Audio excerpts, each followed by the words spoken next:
तमाम देखने वालों को फ़ायकून के प्लेटफॉर्म से आतिफ जी का सलाम। उम्मीद करता हूँ आप लोग सब खैरियत से होंगे। और आज इस कंट्री के बारे में हम लोग बात करने जा रहे हैं। इसका नाम है पनामा। पनामा एक डेवलप्ड कंट्री है, तरक्की याफ्ता मुल्क है और सेंट्रल अमेरिका में वाक़या है, यानी ना साउथ ना नॉर्थ, दरमियान में। एयरपोर्ट वेरी वेल कनेक्टेड है इसका और जहाँ से मर्जी इसके लिए फ़्लाइट मिल जाती है बड़े आराम से। और बहुत बड़ी बिल्डिंग्स, सारा साल ट्रॉपिकल वेदर है। It's a beautiful place. Miami की, जैसे अमेरिका के शहर मियामी की वाइब्स है, वैसी वाइब्स आपको वहाँ पे आती हैं। और बहुत अच्छी बात यह है कि सैलरी बहुत अच्छी है। On average $2000 per month salary है और कॉस्ट ऑफ लिविंग जो है वो सस्ती है, महंगी नहीं है। और टैक्स जो है वो भी कम है और जो हेल्थ केयर है वो भी बहुत अच्छी है। और डिफरेंट वीज़ाज़ हैं वहाँ पे शादी के ज़रिए जो कि सारी जगह पे हो जाता है। उसके साथ आप 2 साल के बाद आपको वो दे देते हैं, रेजिडेंस दे देते हैं और 5 साल के बाद सिटीज़न दे देते हैं। TRC आपकी 3 महीने में हो जाती है और उसके 6 मज़ीद महीनों में आपको PRC भी मिल जाती है। आज बिलखुसूस जो मैं जिस वीज़े के हवाले से बात करने जा रहा हूँ, रिसेंटली अभी इन लोगों ने एक नया वीज़ा इंट्रोड्यूस करवाया जिसका नाम है PNDV, Panama nomad digital visa. PNDV ये आपको अलाउ करता है वहाँ पे रहने के लिए और काम करने के लिए। अब इसकी जो रिक्वायरमेंट्स हैं वो क्या है, वहाँ से हम बात करते हैं इस वक्त। प्रूफ ऑफ एम्प्लॉयमेंट, यानी कि आपने अपने मुल्क से सबसे पहले तो आपने वीज़ा लेना। सबसे पहले अब यहाँ से भी अप्लाई किया जा सकता है, ऑनलाइन भी अप्लाई किया जा सकता है पनामा का वीज़ा। उस तरफ भी मैं आता हूँ अभी। सबसे पहले तो आपको वीज़ा हासिल करना है और करना चाहिए ताकि आप वहाँ पे जाएं। उसके बाद ये स्टेप किया जाए। ये स्टेप अपने मुल्क से भी आप कर सकते हैं। बता देता हूँ उसमें क्या क्या चीज़ें रिक्वायर्ड हैं PNDV में। प्रूफ ऑफ एम्प्लॉयमेंट, यानी कि वर्क कॉन्ट्रैक्ट।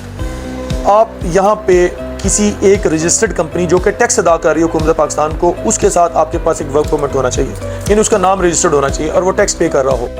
वर्क कॉन्ट्रैक्ट जो है आपका, ये याद रखें, उस कंपनी के साथ होना चाहिए जो पाकिस्तान में रजिस्टर्ड हो और टैक्स पे कर रही हो, ताकि किसी भी ज़रिए से अगर उसको कोई वेरीफाई करना चाहे तो बआसानी वेरीफाई उसको कर ले। और उसके बाद पे स्लिप्स। अब पे स्लिप्स यानी कि जो आपको सैलरी महीने की मिलती है वो नहीं भी है तो बनाई भी जा सकते हैं। कंप्यूटर में आजकल बहुत एक्सपर्ट हैं सब लोग, बड़े आराम से पे स्लिप्स बन जाती हैं। बड़ा अच्छा उसका फॉर्मेट है, इंटरनेट पे अवेलेबल है, पे स्लिप्स आप बना लें। उसके बाद टैक्स रिटर्न उस कंपनी का आपके पास होना चाहिए, यानी उस कंपनी के जितने डॉक्यूमेंट्स हैं वो आपके पास होने चाहिए। ये यहाँ से भी आप अप्लाई कर सकते हैं, पाकिस्तान से भी, लेकिन बेस्ट है कि आप वहाँ पे चले जाएँ और वहाँ पे जाने के बाद अगर आप PNDV अप्लाई करते हैं तो वो ज़्यादा अच्छी बात है। फिर आपको अगर फॉर एग्जांपल अगर आपके पास पे स्लिप्स नहीं है तो आपको $3000 $3000 जो से आपको आपके अकाउंट में शो करना होता है। अब $3000 आप उसका सोल्यूशन बड़ा आसान सा भी है। हर महीने अपने अकाउंट में डालते जाएँ, फिर वही निकालते जाएँ, फिर महीने के बाद डाल दिया, फिर उसको आस्ता निकाल लिया। अब वो आपको बड़ा आराम से आपके अकाउंट में नज़र आएगा कि वो आ रहा है। उसके बाद अब ये शो करना है कि ये कंपनी मुझे दे रही है। उसके बाद वहाँ पे पहुँचने के बाद वहाँ की लोकल इंश्योरेंस, हेल्थ इंश्योरेंस आपने करवानी है। और इसके बाद जब आपके पास ये PNDV वीज़ा आपको मिल जाता है, इसके ज़रिए आप वहाँ पे काम भी कर सकते हैं, रह सकते हैं, काम कर सकते हैं। जब आपको ये वीज़ा मिल जाए तो फिर आपके ऊपर टैक्स नहीं है। और क्योंकि ये एक तरह से फॉरेन इनकम आपको कंसिडर किया जाता है कि बाहर से आ रही है इसकी इनकम, तो आपके ऊपर टैक्स नहीं है। ये बहुत बड़ा बेनिफिट हो गया। और उसके बाद ये कि जो ये पनामा है, ये बात याद रखिएगा कि ये foreigners and expatriate friendly country है, यानी फॉरेनर्स के लिए फ्रेंडली कंट्री है। इसमें इतनी ज़्यादा सख्तियाँ नहीं हैं। और एक चीज़ और बहुत अच्छी, स्टूडेंट वीज़ा बहुत अच्छी ऑप्शन है, स्टूडेंट वीज़ा भी लिया जा सकता है। ये तो जो नौजवान नस्ल है वो तो बहुत आराम से आपके $3-4 हज़ार के अंदर आपकी किसी भी कोर्स के अंदर आपकी वो दाखिला हो जाता है। दाखिला करवाएं और जाएं, आपको रेजिडेंस मिल जाता है, आप काम करते जाएं, PRC मिल जाती है, 6 महीने मजीद के बाद PRC मिल जाती है, TRC फिर PRC मिल जाती है और आप काम करते जाएं, बेहतरीन पढ़ें भी, काम भी करें। फिर किसी और कोर्स में दाखिला ले लिया तो तब तक आप वैसे मतलब अच्छा भला जो सा वो टाइम भी गुजर जाता है। इसके अलावा ये है कि आप वहाँ जाने के बाद, पहुँचने के बाद आप वहाँ पर जो रजिस्टर्ड कंपनी हो उससे कॉन्ट्रैक्ट हासिल करें जो टैक्स पे करी हो, वहाँ की अब कंपनी। एक तो पहले मैंने बात की PNDV वीज़ा की, ठीक है, पनामा नोमैड डिजिटल वीज़ा। इसके बाद मैं बात कर रहा हूँ अगर आप वहाँ पहुँच जाते हैं, विजिट वीज़ा लेकर आप वहाँ पहुँच गए, वहाँ जाने के बाद आपने ऐसी कंपनी तलाश की जो कि टैक्स पे कर रही हो, जो कि रजिस्टर्ड हो। उस कंपनी के साथ आप वर्क कॉन्ट्रैक्ट मतलब पैसे देके अरेंज कर लें, मिल जाते हैं वर्क, पैसे लेकर भी लोग कॉन्ट्रैक्ट भेज देते हैं। यानी प्रैक्टिकली जॉब नहीं भी अगर आपके पास है मिसाल के तौर पर, तो आपको वो कॉन्ट्रैक्ट भेज देते हैं। उस कॉन्ट्रैक्ट जब कॉन्ट्रैक्ट मिल गया तो उसी कॉन्ट्रैक्ट की बुनियाद पर आपको वीज़ा मिल जाता है। वही again PRC sorry temporary residence, फिर PRC और चलता रहता है इसका काम। इसके अलावा आप अपनी वहाँ पे कंपनी में रजिस्टर्ड करवा सकते हैं। कंपनी रजिस्टर्ड कराने के लिए आपके बैंक में तकरीबन $5000 मौजूद होने चाहिए वहाँ पे, उससे आप अपनी कंपनी में रजिस्टर्ड करवा सकते हैं। इस जरिए से भी आपको वीज़ा मिल जाता है और आप अच्छे भले पैसे कमा सकते हैं। अगर आप बिज़नेस नहीं भी करना चाहते तो नौकरी ऐसी जगह जहाँ पे बिज़नेस अगर आप नहीं भी करते हैं, बिज़नेस तो ऑफकोर्स यहाँ पे हो सकते हैं छोटी सतह पर, छोटे स्केल पर बहुत सारे बिज़नेस हो सकते हैं बेताशा। उसमें फ्रूट एंड वेजिटेबल मार्केट में एक छोटे स्टॉल से लेकर उसी मार्केट में बेताशा स्टॉल्स लगे होते हैं। मार्केट में छोटा सा स्टॉल ले लें, उसमें कोई भी आइटम बेचते जाएँ, सेल फ़ोन के कवर, मोबाइल फ़ोन के कवर्स ही बेचते जाएँ, अच्छे भले शाम को आप पैसे कमा लेते हैं। आर्टिफिशियल ज्वेलरी, इस तरह की छोटी घड़ियाँ, ग्लासेस वगैरह कुछ भी किया जा सकता है। लेकिन अगर आप जॉब भी करते हैं किसी के पास तो भी आप अच्छे भले पैसे वहाँ पे कमा लेते हैं। लगभग $2000 पर मंथ, जो कि सफिशिएंट अच्छी कमाई बन जाती है, अच्छा पैसा बन जाता है। और जो लिविंग है वो इतनी एक्सपेंसिव नहीं जिसकी वजह से आप अच्छे पैसे जोड़ भी लेते हैं। और ये सारे प्रोसेस को करने के लिए आप वहाँ पे जो है कॉन्टैक्ट रेजिडेंसी एजेंसी, यानी कि रेजिडेंसी एजेंसी जो है उसको कॉन्टैक्ट कर सकते हैं। अब रेजिडेंसी एजेंसी क्या है? जैसे कंसल्टेंट्स होते हैं, इसी तरह वहाँ पे रेजिडेंसी एजेंसीज हैं जो कि आपको रेजिडेंस ऑब्टेन करने के लिए सर्विसेज प्रोवाइड करती हैं। वो आपसे चार्जेस लेते हैं, $400-500 आपका केस फाइट करके आपको रेजिडेंस दिलवा देते हैं। अब बुनियाद कुछ आप भी मदद कर सकते हैं, बाकी वो आपको खुद से प्रोवाइड करते चले जाएंगे। और इसके बाद जो है, जो लैंग्वेज है वहाँ पे, जो बेसिक लैंग्वेज है वो स्पेनिश है। स्पेनिश आपको आनी चाहिए। जो लोग स्पेनिश कंट्रीज़ में, स्पेनिश लैंग्वेज स्पोकन कंट्रीज़ में जाना चाह रहे हैं, बेहतर ये है कि वो अपने मुल्क में जाने से पहले कम से कम आपको 30-40% स्पेनिश तो आनी चाहिए। बाकी ऑन ग्राउंड जब आप पहुँचते हैं तो आपकी बहुत सारे ऑन ग्राउंड जब आप सुनते हैं कोई बात कर रहा है तो एकदम आप क्लिक करता है। तो आपको जैसे फ्रेंच में किसी ने दरवाज़ा खटकाया तो आप उसने बोला सेकी, अब सेकी आपको होएगा, सेकी आपके जहन में बैठ जाएगा कौन है। तो इसी तरह आप लैंग्वेज जो उनसे वो पिक करते जाते हैं। मिसाल को स्पेनिश में कहते हैं अमीगो, दोस्त को, आपको इमीडिएटली इंस्टेंटली याद रहेगा अमीगो। अब 30-40% आपको स्पेनिश जाने से पहले आने चाहिए, बाकी आप वहाँ जाके एडअप कर सकते हैं। जब ऑन ग्राउंड आप होते हैं, काम करें, लोगों से मेल मिलाप करते हैं, मिलते जुलते हैं, तो आप बहुत सारी जो लैंग्वेज है वो वहाँ पे वैसे ही आपको जल्दी आ जाती है, आप एडअप कर लेते हैं, जल्दी सीख जाते हैं। लेकिन अदरवाइज जो है इंग्लिश भी वाइडली स्पोकन है, वहाँ पे वाइडली स्पोकन है। बहुत सारे लोग इंग्लिश समझते हैं आराम से, इतनी लैंग्वेज की आपको वहाँ पे मुश्किल नहीं आएगी।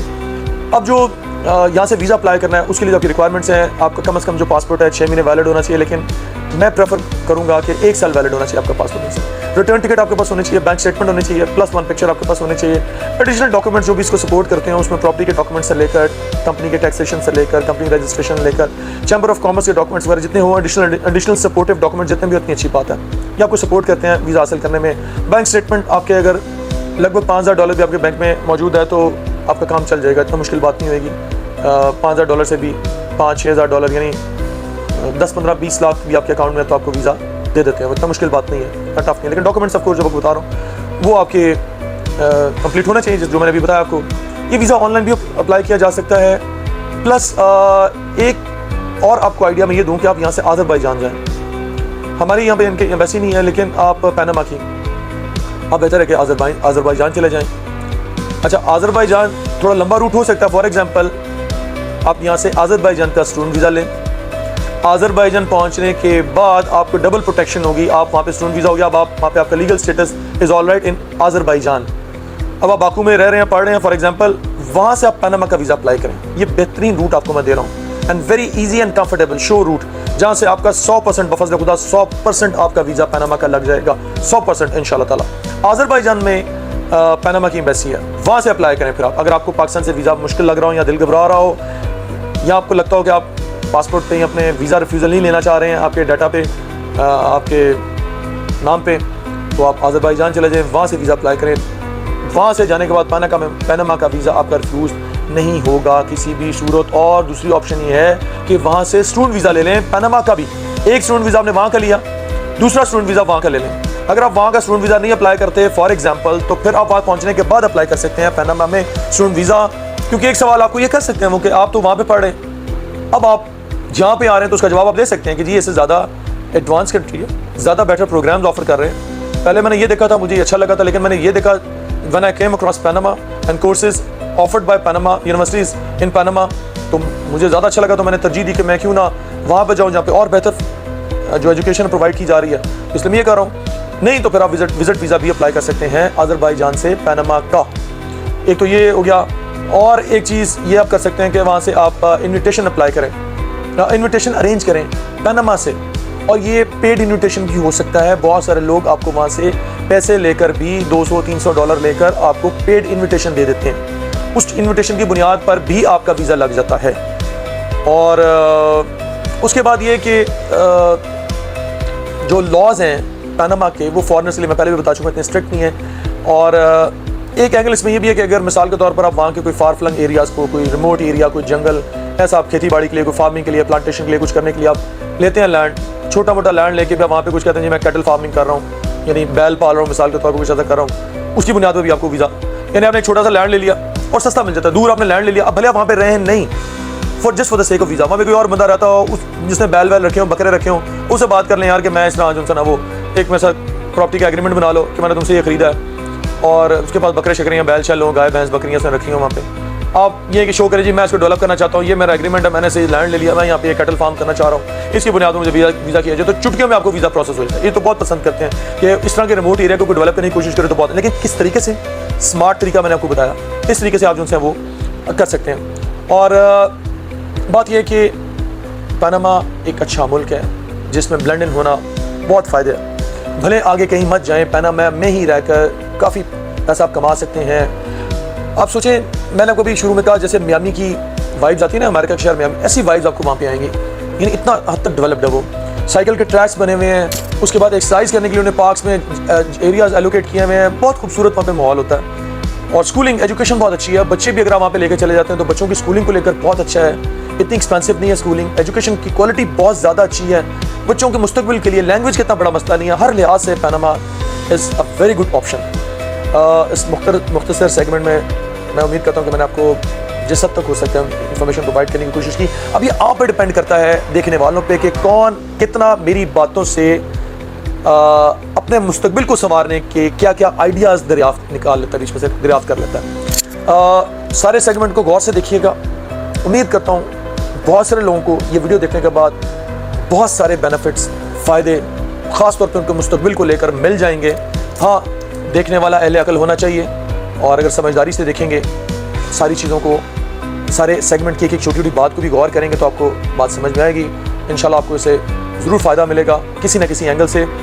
इन दी एंड मैं आपसे ये दरख्वास्त करूँगा कि आप हमारे चैनल को ज़रूर लाइक कीजिए और इसको शेयर करें, स्प्रेड करें, ताकि आप तक हम मज़ीद जिस हद तक मुमकिन हो बेहतर से बेहतर जो इन्फॉर्मेशन है वो लेकर आएँ, आपके साथ शेयर करें, ताकि इससे आप इस्तेफ़ादा हासिल कर सकें।